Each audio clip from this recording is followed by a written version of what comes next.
خصوص شاگردیت۔ خداوند یسوع مسیح کے پیچھے چلنے کے لیے ضروری ہے کہ ہم ایمانداری سے اس کی تعلیمات پر عمل کریں۔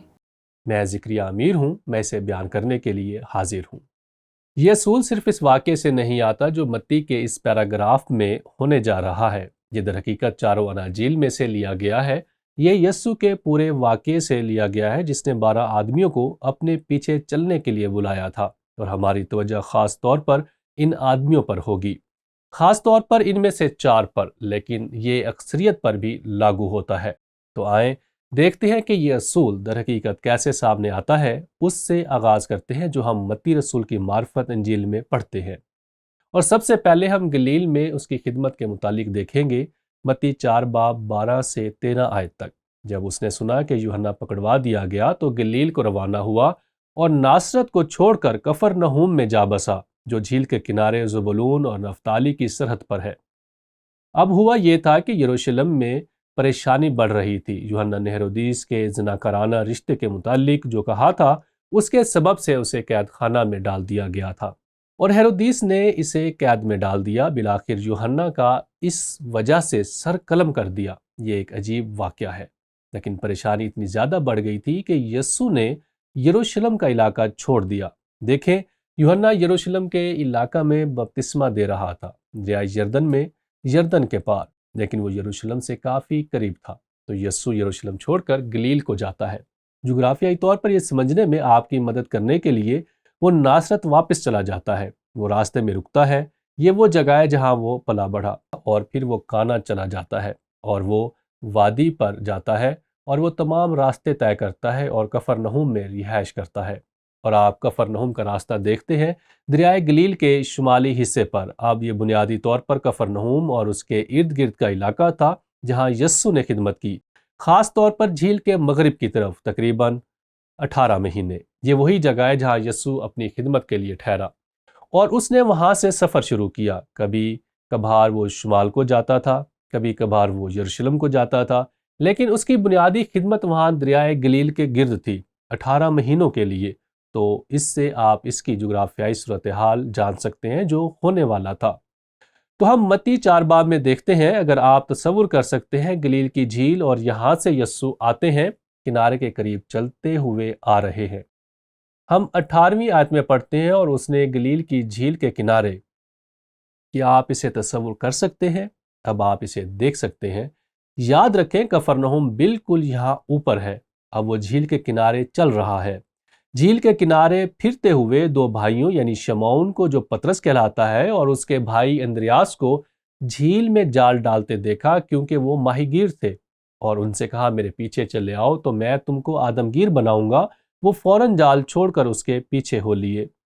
اب وہ تھوڑا آگے جاتا ہے اور 2 بھائیوں یوحنا اور یعقوب کو دیکھتا ہے، اور ویسے اگر آپ غور سے مطالعہ کریں تو آپ جانیں گے کہ یہ پطرس اور اندریاس کے ساتھی تھے، ایک ہی ماہی گیری کا کاروبار۔ اور وہاں سے آگے بڑھ کر اس نے اور 2 بھائیوں یعنی زبدی کے بیٹے یعقوب اور اس کے بھائی یوحنا کو دیکھا۔ اب اگر آپ اس واقعے میں آگے دیکھیں تو آپ جانیں گے کہ زبدی شاید اس کاروبار کا مالک تھا، اور اس نے پطرس کو اس کا CEO بننے کے لیے بلایا تھا۔ میرے خیال سے یوحنا اور یعقوب کے درمیان تھوڑا حسد تھا، اور وہ گرج کے بیٹے کہلاتے تھے۔ تو زبدی بہت ذہین تھا، اس نے پطرس کو باہر سے بلایا تاکہ وہ مالک بنے۔ آپ دیکھیں کہ جب یہ ظاہر ہوتا ہے، لیکن یہ یہاں ہے، یعقوب زبدی کا بیٹا اور اس کا بھائی یوحنا کہ اپنے باپ زبدی کے ساتھ کشتی پر اپنے جالوں کی مرمت کر رہے ہیں، اور وہ ان کو بلاتا ہے۔ اور دیکھیں کہ کیا ہوا، وہ فوراً کشتی اور اپنے باپ کو چھوڑ کر اس کے پیچھے ہو لیے۔ اب اکثر اوقات ان آیات کا غلط مطلب نکالا جاتا ہے، جو کہ سیاق و سباق کے مطابق نہیں ہوتا، کہ یہ سب کیسے ظاہر ہوا، یہ سب کیسے سامنے آیا۔ یہ پہلی مرتبہ نہیں تھا جب ان آدمیوں نے یسوع کی تعلیمات سنی تھی۔ در حقیقت وہ شاید اسے بہت مہینوں سے سن رہے تھے جب وہ گلیل کے علاقہ میں واپس آیا، اور اندریاس اور پطرس کے لیے یہ پہلی مرتبہ نہیں تھا جب وہ یسوع سے مل رہے تھے، اور جہاں لکھا ہے وہ فوراً چل دیے۔ اور میں نے بہت سے پاسبانوں کو یہ کہتے سنا ہے کہ انہوں نے سب چھوڑ دیا اور یسوع کے انہیں پکارنے کے بعد فوراً اس کے پیچھے چل دیے۔ انہوں نے یسوع کو کافی مرتبہ سنا تھا۔ در حقیقت 6 مہینے پہلے پطرس اور اندریاس یسوع سے ملے تھے، لیکن یروشلم کے علاقہ میں۔ لفظ فوراً کا یہاں یہ مطلب ہے کہ انہوں نے اس دن فیصلہ کر لیا کہ اپنے جال اور اپنی کشتیاں چھوڑیں گے اور یسوع کے پیچھے چل دیں گے۔ اب کچھ اور چیزیں جو انہوں نے نہیں کی، انہوں نے اپنی کشتیاں گلنے کو نہیں چھوڑ دی۔ اگر آپ غور سے اس کہانی کا مطالعہ کریں، زبدی جو مالک تھا شاید اس نے سنبھال لیا۔ آپ کے خیال میں وہ اپنے خاندان کی دیکھ بھال کے لیے پیسے کیسے کماتے تھے؟ وہ اس کاروبار سے کماتے تھے، لیکن اب وہ مکمل طور پر اس وقت یسوع کے ساتھ سفر کر رہے تھے۔ اب یاد رکھیں پہلے 18 مہینے وہ اس علاقہ میں تھے، یہ کافی چھوٹا علاقہ تھا، تو اس لیے وہ وقتاً فوقتاً اپنے خاندانوں سے ملنے جاتے تھے، حالانکہ وہ کبھی کبھار یروشلم تک بھی جاتے تھے۔ اب جب آپ اسے سمجھتے ہیں تو یہ آپ کو سمجھنے میں مدد کرتا ہے کہ یسوع کے پیچھے چلنے کا اصل مطلب کیا ہے اور وہ اصول جو ہم بیان کر رہے ہیں۔ اور واقعی ان مردوں کو سب سمجھنے اور یسوع کے مکمل شاگرد بننے میں وقت لگا، اور یہ یسوع کے جی اٹھنے کے 3.5 سال بعد ہوا۔ وہ عمل میں تھے۔ اب یہ ذہن میں رکھتے ہوئے میں آپ کو یروشلم کو لے چلتا ہوں۔ میں آپ کو اس واقعے کے تقریباً 6 مہینے پہلے لے چلتا ہوں، بالکل یہاں جب یسوع نے ان مردوں کو بلایا جو ہم نے متی میں ابھی پڑھا۔ ہم یوحنا 1 باب میں پڑھتے ہیں، دوسرے دن پھر یوحنا اور اس کے شاگردوں میں سے 2 شخص کھڑے تھے۔ یہ یوحنا بپتسمہ دینے والا ہے۔ ہم جانتے ہیں کہ وہ شاگرد کون تھے۔ یہ پطرس کا بھائی اندریاس تھا اور دوسرا میرے خیال سے فلپس تھا۔ یہاں نہیں لکھا، لیکن میرے خیال سے سیاق و سباق کے لحاظ سے یہ وہی تھا۔ اس نے یسوع پر جو جا رہا تھا نگاہ کر کے کہا، دیکھو یہ خدا کا برہ ہے۔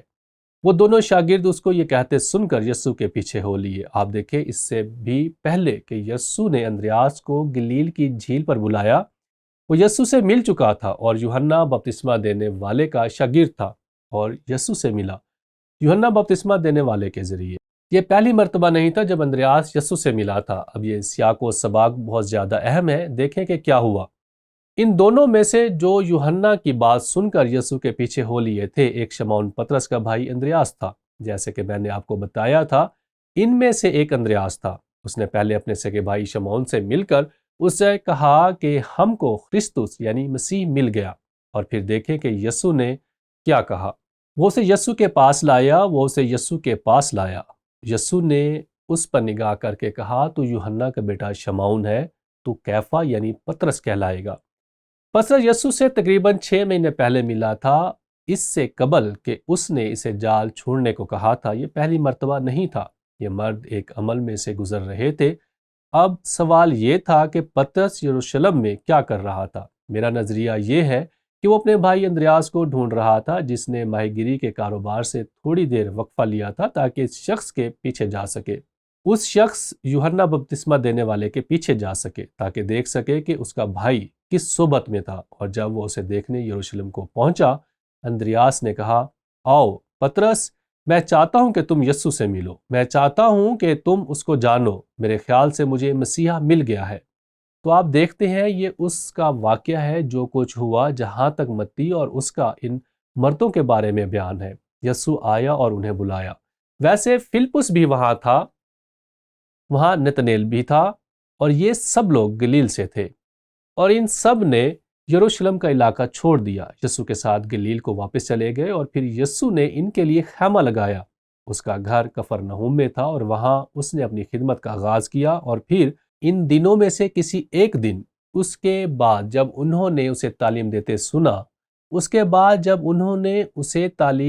سنا، یسوع نے کہا، میری سنو، میرے پیچھے چلو، اور انہوں نے اپنے جال اور اپنی کشتیاں زبدی کے حوالے کر دی، اور باقی لوگ جو شامل تھے اور لوگ بھی تھے۔ یہ ان کی بات کرتا ہے جو کہ ان کے ساتھی تھے اور انہیں کام پر رکھا تھا۔ یہ ایک بڑا کاروبار تھا اور انہوں نے اسے چھوڑ دیا اور انہوں نے یسوع کے ساتھ خدمت کرنا شروع کر دی۔ کیا اس کا مطلب ہے کہ وہ پختہ ذہن تھے؟ کیا آپ نے کبھی ایسا کلام سنا ہے جہاں ایسے الفاظ استعمال ہوئے ہوں کہ آپ کو یکدم پیچھے چلنا ہے اور اس سے آپ کی شاگردی مکمل ہو جائے گی؟ وہ مکمل طور پر یسوع کے پیچھے نہیں چل رہے تھے۔ ان میں سے کچھ یہ بھی نہیں جانتے تھے کہ یسوع کون ہے۔ توما نے یسوع کے جی اٹھنے کے بعد تک اس کا اقرار نہیں کیا تھا۔